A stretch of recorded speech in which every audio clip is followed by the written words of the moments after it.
everybody. How's everyone? Good trip, Matt Lee? Yeah, it was. Although if I'd known it was going to be this hot, I might have gone to Kuwait. It is awfully hot here. I see you brought the weather back with you, right? All right. Well, welcome back, everybody. Welcome to the State Department. Hope you're having a good day. We have more guests today. I'm just bringing more and more in all the time. My brother and his girlfriend. So, okay, a couple of orders of business here. And the first is we were very sad to see the passing of Liu Xiba in China.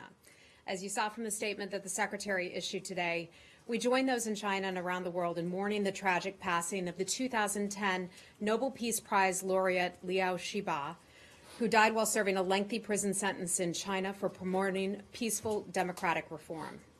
Mr. Liu dedicated his life to the betterment of his country and humankind and to the pursuit of justice and liberty. Our heartfelt condolences go out to his wife, Liu Jia, and all of his loved ones. We continue to call on the Chinese government to release her from house arrest and allow her to depart China according to her wishes. In his fight for freedom, equality, and constitutional rule in China, Liu Xiba embodied the human spirit that the Nobel Peace Prize rewards. In his death, he has only reaffirmed the Nobel Committee's selection. Next thing we had going on here this week at the State Department was the meeting of the Global Coalition to defeat ISIS. Today, the members of the Global Coalition to defeat ISIS, the small group, are meeting in Washington to conclude the three-day conference on the next phase of the campaign. The coalition had productive meetings today and in the past few days on the next phase of the campaign. The coalition had held some workshops over the past few days to ensure that we're maintaining simultaneous pressure on ISIS across the globe. This morning, Special Presidential Envoy Brett McGurk announced that the United States would contribute an additional $119 million in humanitarian assistance for the people of Iraq. This now brings the total U.S. contribution in humanitarian assistance to more than $1.4 billion for the Iraqi crises since the fiscal year 2014. This is in addition to the $150 million that we announced last week that goes to stabilization efforts in Iraq.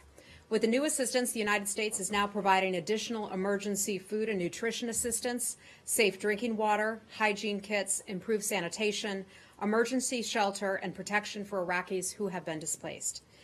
We commend the significant humanitarian contributions made by coalition members to date and encourage them and other donors to continue supporting humanitarian efforts in Iraq. The fight to defeat ISIS is far from over, and this week's meetings showed the global coalition remains more determined than ever to ensure that this barbaric enemy is dealt a lasting defeat. And finally, the Secretary is returning this evening from his trip to the Gulf, where he met with Kuwaiti, Qatari, Saudi, Emirati, Egyptian, and Bahraini leaders. The goal of the Secretary's visit was to support Kuwaiti mediation efforts and bring what we can to discussions to help both sides more fully understand the concerns of the other and point out possible solutions to the dispute. Based on his meetings, the Secretary believes that getting the parties to talk directly to one another would be an important next step, and we will look forward to that hopefully happening. We hope the parties will agree to do so, and we will continue to support the Emir of Kuwait in his mediation efforts. And with that, I will gladly take your questions. Thanks. Starting with something that's related to the Secretary's trip, but not necessarily about Qatar.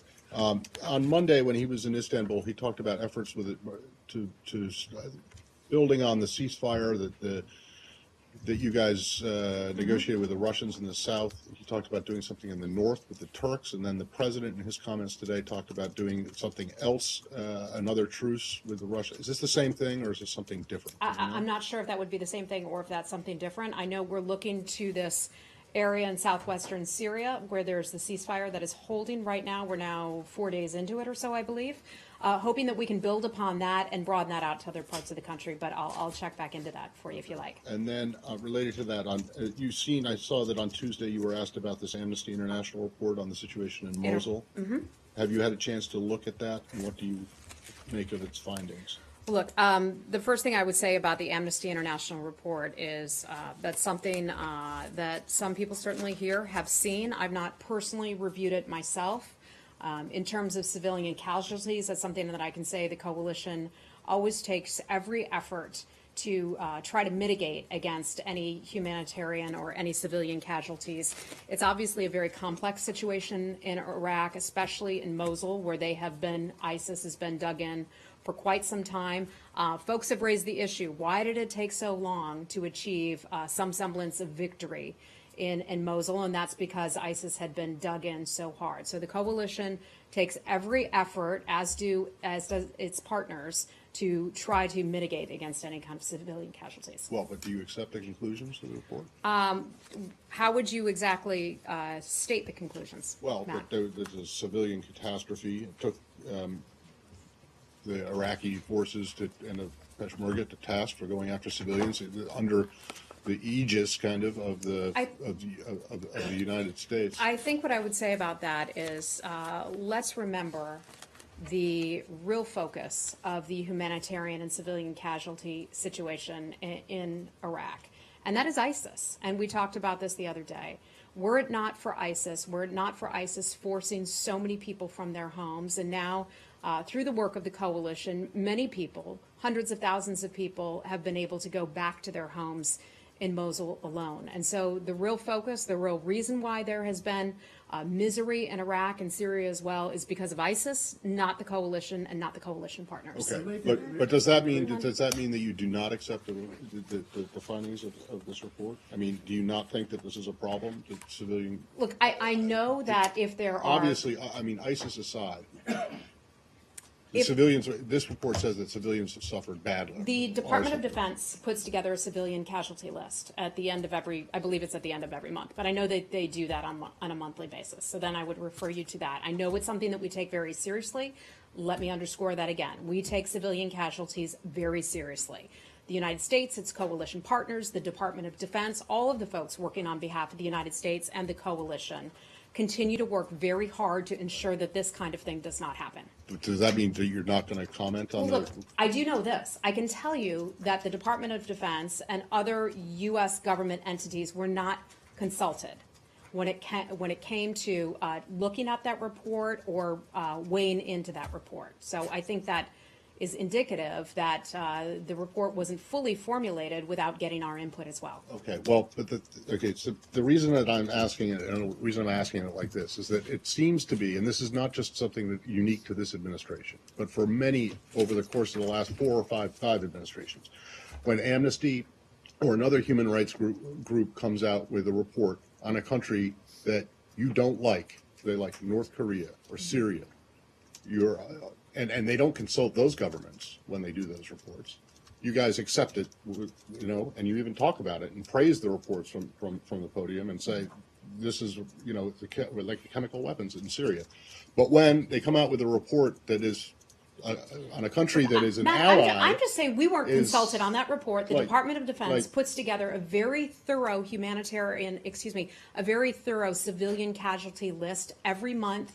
I think the United States does a very strong job of trying to ensure that that does not happen. I think that is evident by the fact that we have been backing Iraqi forces and our coalition partners. We have 72 members of the Defeat ISIS coalition in here right now, including representatives from Iraq. And I think that is indicative of the amount of care and concern that we put into that. So this is not a case, this is not a situation where you accept reports that you like the results of, but do not accept Matt, I'm not going to characterize it that way at all, okay? I think we've been over this enough. Go ahead. Hi, Syed. A report. Hi, thank you. UNICEF today issued a report last night that upward of 650,000 children from Mosul have been affected by the war and displaced and so on. I mean, there seems to be so much... I don't have those numbers, so I can't confirm those numbers. But the point beyond just the displacement, there's so much effort. I mean, you talk about the coalition and the fight and the military aspect of it, but there seems to be nothing out there in terms of reconciliation, in terms of getting people back, getting aid, doing all these things. There seems to be a big void. Let me be clear about this. Nothing could be further. Hold on, Said. Nothing could be further from the truth on that. I was sitting in a meeting earlier today, as I was sitting in a meeting in this building today, with members of the international coalition. It included members from Iraq as well, where the primary focus was talking about how you start to bring people back home into their homes in Western Mosul. By the way, we've talked about this here from the podium before. When you look at Eastern Mosul, hundreds of thousands of people, and I can look and get the exact number for you, or as close to a number as I can for you, about the number of people who've been brought back into Eastern Mosul. And that is an amazing feat. Just think about how ISIS had been entrenched in those areas for years. And now, not long after that area was liberated, you have children going back to school, you have electricity, you have clean running water, you have all of those things. I just announced at the very top of this humanitarian assistance, new pledges of humanitarian assistance on the part of USAID going into Iraq. That is significant. Perhaps sometimes folks like to look for one place, one situation of misery, and forget to see the progress that is being made. We have been clear here that there is a lot of work that is left to be done, no doubt about that. Western Mosul was just liberated. There are still bad guys in there as the military effort goes back in to try to figure out if anybody was left behind. But we are optimistic about the ability to bring people back into Western Mosul. It's not going to be overnight. This will take some time, but this will eventually happen. Let's stay on Iraq right now before we go to something else. Hi. How are you? Good to see you. Good to see you too. But I guess one will argue that the crimes committed by ISIS and crimes committed by the security forces are different, because ISIS does not represent the civilized world. They stand as a terrorist organization, while the security forces in Iraq are supported by the United States, and that's the difference.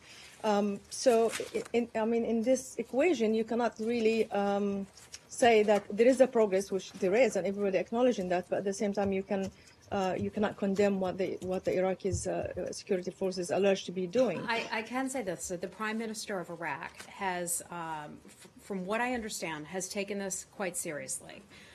He has, in the past, prosecuted people who have been found guilty of any type of humanitarian abuses. The United States would certainly condemn any kind of abuses of that sort, but some of that will be an internal government matter for Iraq. So did you raise this with the Iraqi government, and if you did, at what level? I do not know the answer to that. I did not personally raise that matter with the Iraqi government. I know our special presidential envoy, Brett McGurk, has been very involved in all of that. He will be here later today to answer some of your questions. I understand that'll be at 4 o'clock today.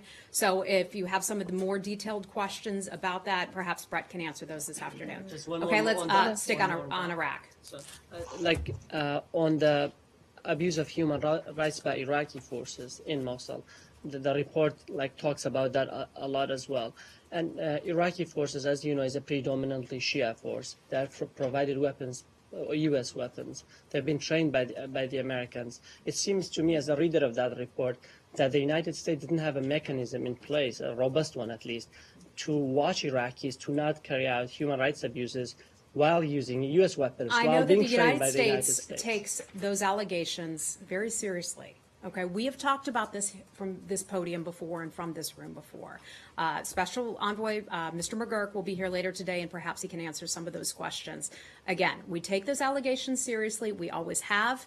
We do everything that we can to avoid civilian casualties, and we know that Prime Minister Abadi has in the past and continues to do so to look in and prosecute those who have been found guilty. Okay, let's move on from Iraq. Do you have a question about Iraq? Just briefly, Hi, when Michelle. you say that U.S. entities weren't consulted in that report, Yeah. are you disputing then what they found? Are you? I know that the Department of Defense was not consulted about that report. So let me just refer you to the Department of Defense for anything more on that. Hi. Heather, this came up as we were walking to the briefing, so I'm not sure if you have anything on it. There's a Reuters report that broke that all nations have been asked to provide more travel data to help vet visa applications or potentially face sanctions. Have you seen that or seen anything on that? Are you referring to the Department of Homeland Security and the new executive order? Is that what you mean? This is a cable that was apparently sent to U.S. embassies to provide extensive data to ask countries to help provide extensive data to help vet visa applicants and determine whether that traveler poses a terrorist threat. I think what you're referring to is part of the executive order and the additional information that the United States is able to ask other countries for. Let me get back to you on that. Let me just clarify that we're talking about the same thing and get back to you later today. Section 2 report Okay. from DHS. Okay. in Because a lot of that consultation is a DHS matter right now. I know that the United States will be consulting with those countries. I think it's they have 50 days or so. But let me just get back to you on that just to make sure that we're talking about the exact same thing. Okay. If you're going to sanction countries after 50 days. Let me just get back to you. I want to make sure we're talking about the same thing. Okay. And then really quick, in a few days, there's another deadline to certify whether Iran is complying with the nuclear agreement. What is the status of the administration review on Iran policy? So the review on the Iran policy is still going. That is still underway. I know people have a lot of interest in this. We have said, and the administration has said, that at least until that review has been completed, that we will adhere to the JCPOA. That has not changed. We'll ensure that Iran is held strictly accountable to its requirements. So the review is still underway, and then we have a timeline coming up pretty quickly in which a report will have to be looked at. What do you think the chances are that the review will be done before Monday? Why would it? If there's a deadline on Monday, why get ahead of that? No, I mean the broader policy review on Oh, Iran. I- Do you you think know that what? that'll be done? Are the chances am- high or low that that will be completed Matt, by Monday? I don't know the answer to that. I'm not sure that, that's something that needs to be done until Monday. Another Okay. Iran question. Hi. Yeah. Hi. Has Secretary Tillerson talked to his Iranian counterpart, Zarif, since he's been Secretary of State at all? Let me look into that for you because I just saw that in some notes here.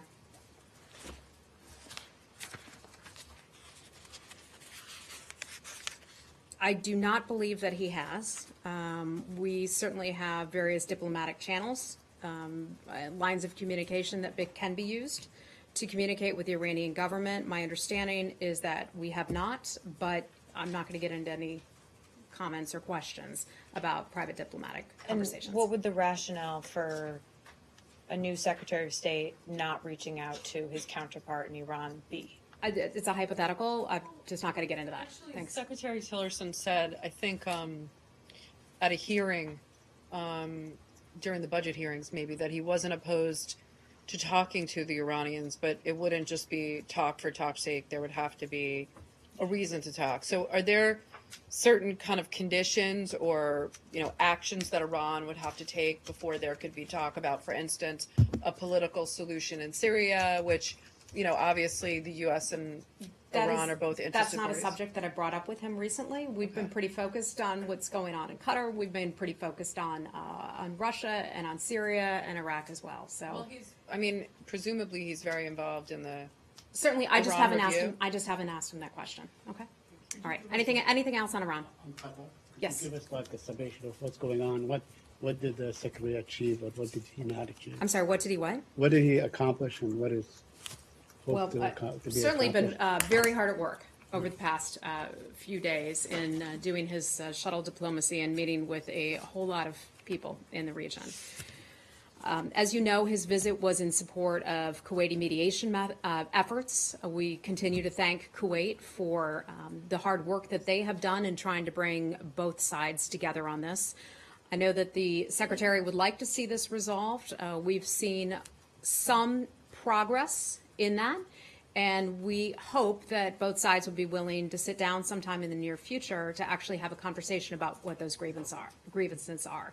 This all has been a long time coming. You know that these disputes are not brand new.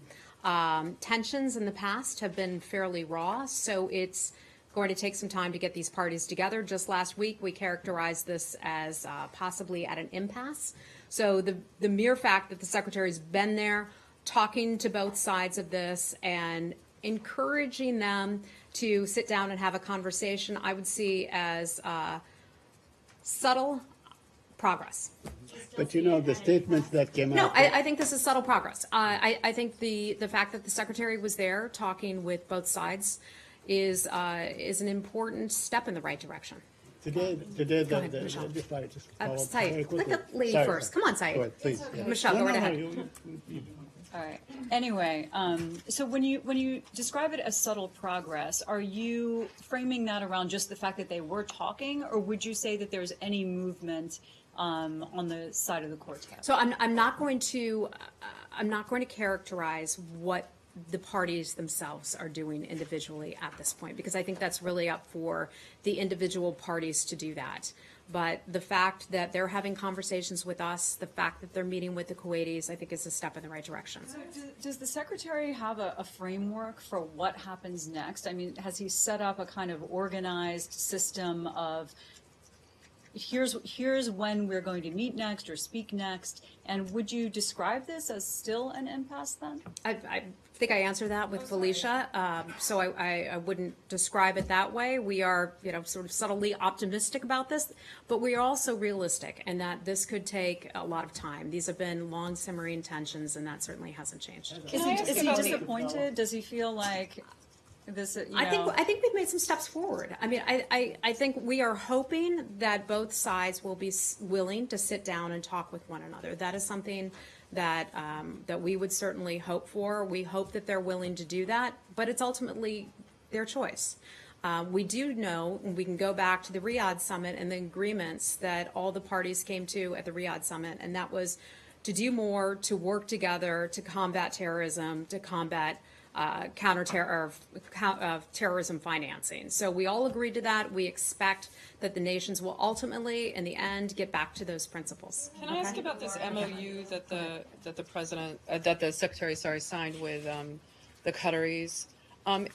First of all, he kind of saluted the Qataris for being the first country to answer the president's challenge at the Riyadh summit on funding, and it seems as if terrorist funding, and it seems as if with this MOU, in effect, he was kind of vouching for the Qataris' commitments that they're willing to make now, saying like, I'm signing an agreement with the Qataris, and if they don't make good on their agreement, then the U.S. would be maybe on the hook for that. I wouldn't characterize it as our country vouching for another country.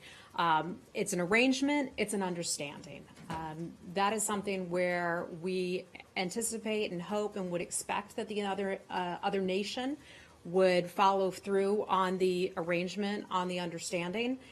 There will be sort of benchmarks in place in terms of the details of that. I can't get too into the details on that. This is something that's still new and fresh, and the Secretary's on a plane flying back here right now. So we'll learn more about this, I would expect, in the coming days.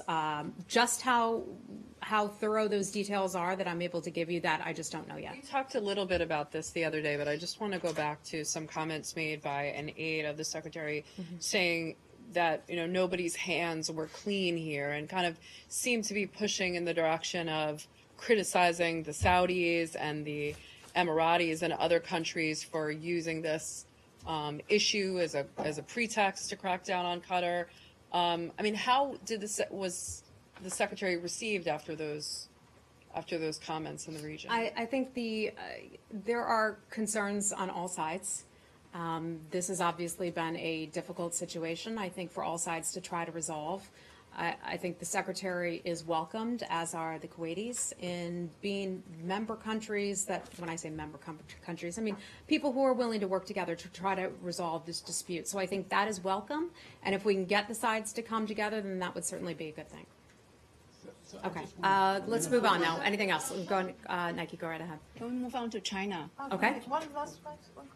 Go right ahead. So what's the difference hold on. between the MOU that the Qataris signed now and what they actually committed to and they signed in the Riyadh summit and before even 2014? So in the Riyadh summit, it was a broad-based set of principles that the nations agreed to. This is a little bit more detailed. I don't have a copy of it in front of me right now, but this is something where there will be regular, high-level consultations between Qatar and the United States.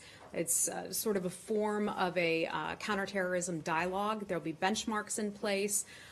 There will be ways that we check in with them and that they check in with us.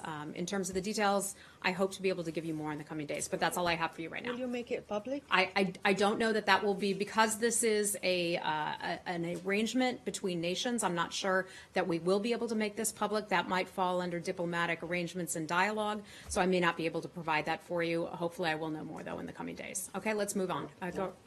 Go right Sure. ahead. Nike, hi. Thank you. So on the unfortunate passing of Liu Xiaobo, what is your assessment of how China handled this case? And separately, as you indicated, Secretary Tillerson has urged China to release his wife, Liu Xia, who has been also under house arrest. Yeah. Is there any discussion to facilitate her to leave the country? Thank you. I know that we've been tremendously concerned about his health and his care. The United States had helped to facilitate an American doctor heading over there to examine him, and as you know, there was a German doctor who did that as well. He was really a beacon of hope for so many Chinese who fundamentally believe in their rights, in their human rights, and in freedom and democracy. So while we mourn the passing of this, and we hope that his wife will be allowed to leave the country and freed from house arrest, we were saddened by his death, as I think so many other people are around the world. And then on the funeral arrangement, if you could please shed some light, would there be any American officials to attend his funeral? If yes, what would the level be? I will look into that and see what we can find out for you. Okay? Anything else on China? Yeah. Okay. Hi. Hi. Thank you. How are you? Hi. Good to see you. And North Korea, North Korean human rights issue is as much as very serious issue like nuclear issues. What is the United States final destination of North Korean human rights? I'm sorry, what is our what? Your final destination of human rights. What is our final designation? Yeah, destinations of human rights. I'm sorry, I'm not sure what you mean by that. Final decisions of U.S. final decisions. What is our final decision about the status of human rights in North Korea? Yes. Is that the question? Well, that's something that we have remained extremely concerned about for a very, very long time. We know that China is one of the worst human rights abusers of all nations around the world. I've talked about this extensively, about the guest workers who are in place in countries around the world. These guest workers, as they go in, they work, and much of their money is confiscated and taken by the government. That is the very least, okay? That's just one area. Another area would be the killings, the imprisonment, the labor camps in North Korea. I can go on and on. I think we've been really clear about our concerns about North Korean human rights abuses. If there's something new that you want me to get you, I can certainly look into that. One more on South Korea. On South Korea? Yeah. Okay. Not North Korea. Okay. And South Korean Moon Jae-in government is planning to connect the gas pipeline with Russia and North Korea. Okay. Is it a violation of UN sanctions, or what is your, US? Let me look into that and get back to you. I don't have anything for you on that today. Can you take Okay. action? Anything on DPRK or South Korea? Go ahead. Sorry, not South Korea, but Okay, just go on ahead. the Liu Xiaobo question. I think this is really a White House question, but do you know if President Trump and President Xi discussed this case? I'm wondering at how high level the U.S. government discussed this with China. I know that we have had a lot of conversations, and the conversations had been ongoing for quite some time. In terms of what the president said, I mean, there's certainly a readout, I believe, of the president's meeting with him. I don't have that handy right now, so I just have to refer you back to the White House on exactly what was said in that meeting. Okay, and sorry, the leader of the Nobel Committee said that the Chinese government bears heavy responsibility for Mr. Liu's death. And I'm sorry, who said that? It's the leader of the Nobel Committee. Okay. And does this building share the sentiment?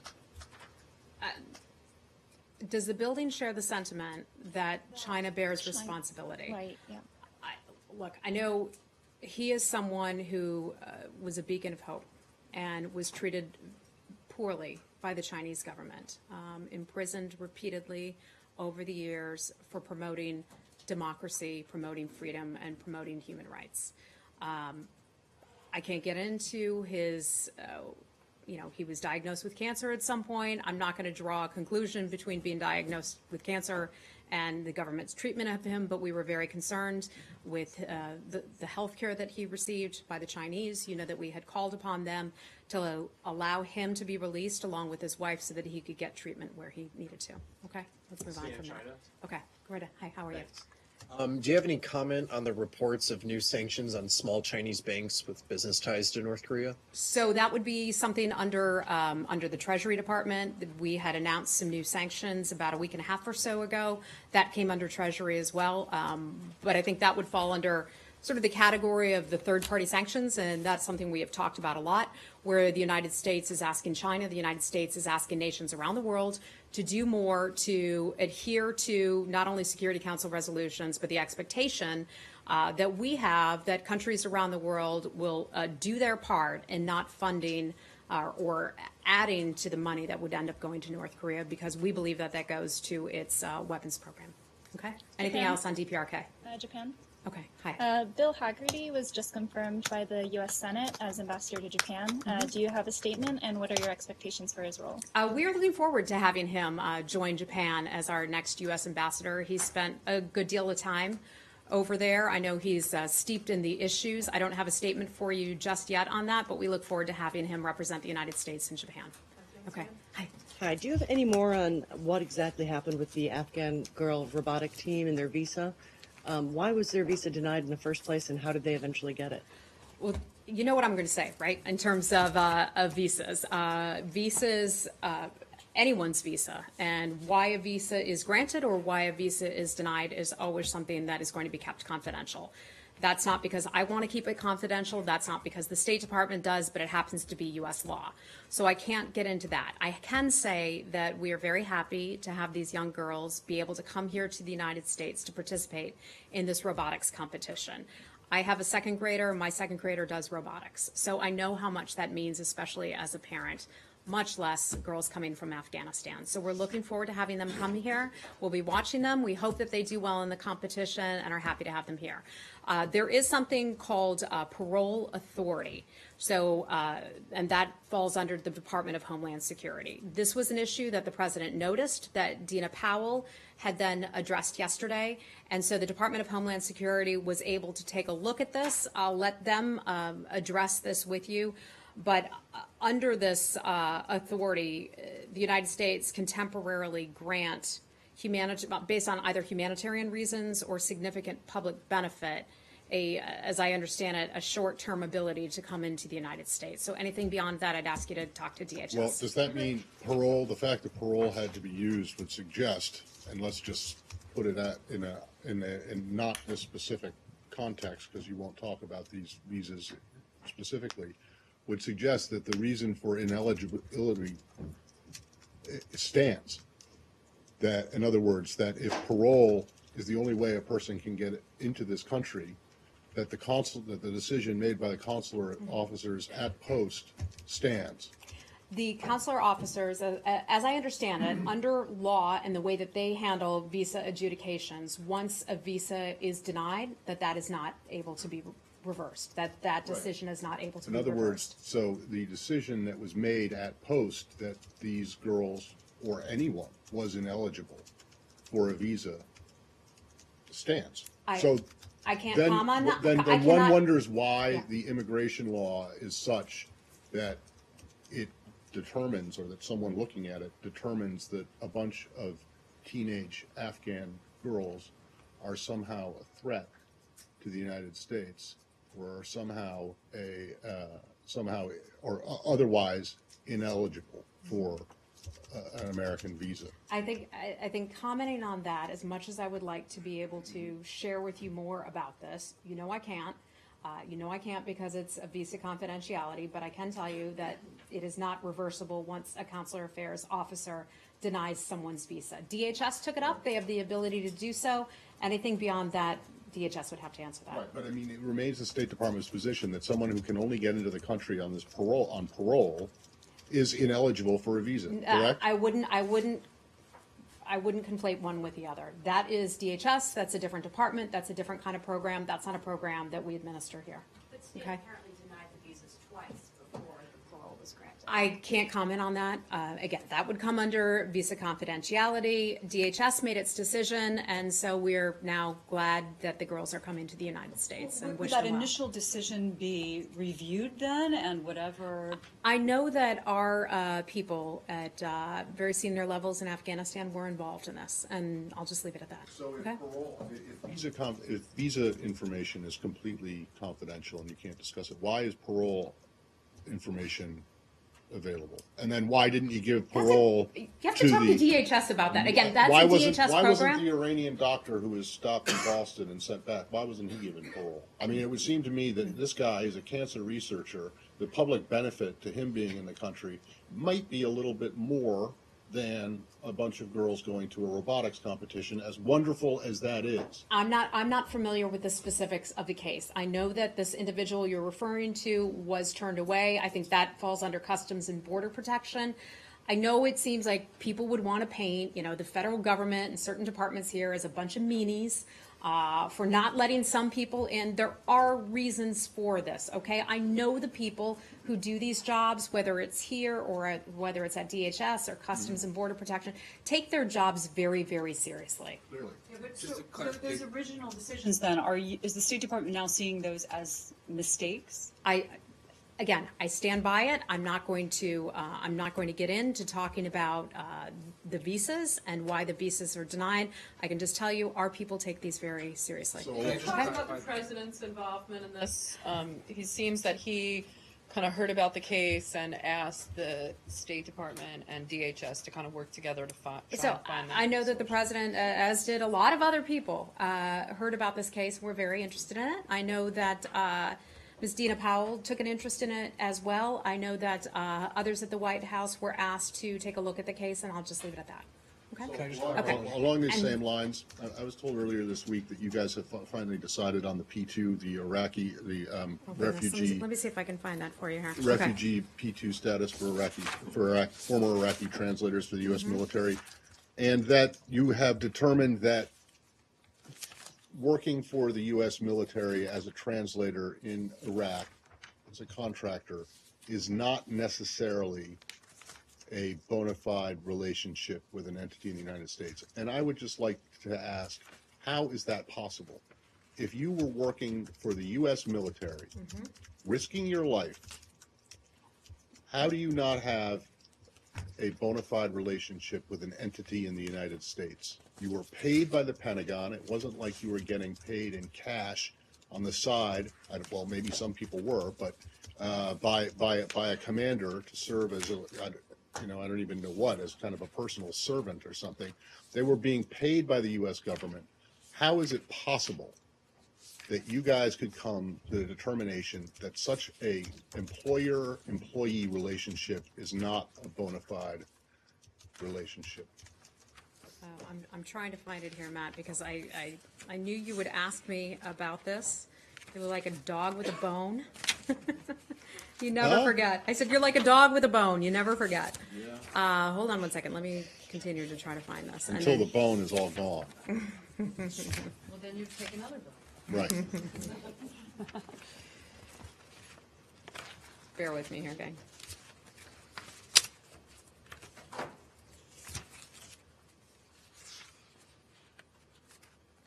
And then I also wanted to ask you if you had gotten anything. I also asked last week about the human rights advocate in Bahrain, the woman who had been.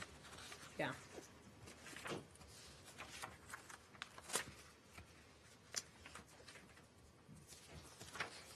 Matt, I hate to punt on the Iraqi P2 because I know I have information. I certainly understand no, why. I know I have information why you on. would No, want to punt, no. I because have. it's a decision I do that have frankly information. does not Look, make any sense. I know at that's all. your. I know that's your opinion. And I think it's not an opinion. Look, I know that's your opinion, Matt Lee, but I will let me look at this. I've got this somewhere here for you. Well, if you so can, let me get back to you on that. All right, fine. About Bahrain. About Bahrain, yes. So. So the activist that you've been asking about, Ebitsam Al-Sayag. She's now been detained for a second time. She's been detained without charges. We continue to follow that case. We are now aware of hunger reports or a hunger strike that she's been on apparently since the 11th of July. So one of the things that we continue to do is call upon the authorities in Bahrain to not only ensure she has access to adequate medical care, but also to release her. We're also aware of some disturbing reports that she was abused, allegedly during her detention back in May. We continue to urge the Bahraini authorities to investigate those allegations and thoroughly, impartially, and hold anyone who was responsible for that to the appropriate account. Okay. Last question. I'm going to leave it there. I know. Yes. Before you said senior leaders in Afghanistan were involved in the decision. Yes, that's all. That's all I can say about that. I just know decision to deny the visas, I know that. Well, no, they were. Let me rephrase that, and Right. thank you for catching that. The correct way to characterize that is senior officials working for the U.S. government in Afghanistan were aware of this and were involved in some capacity in the process.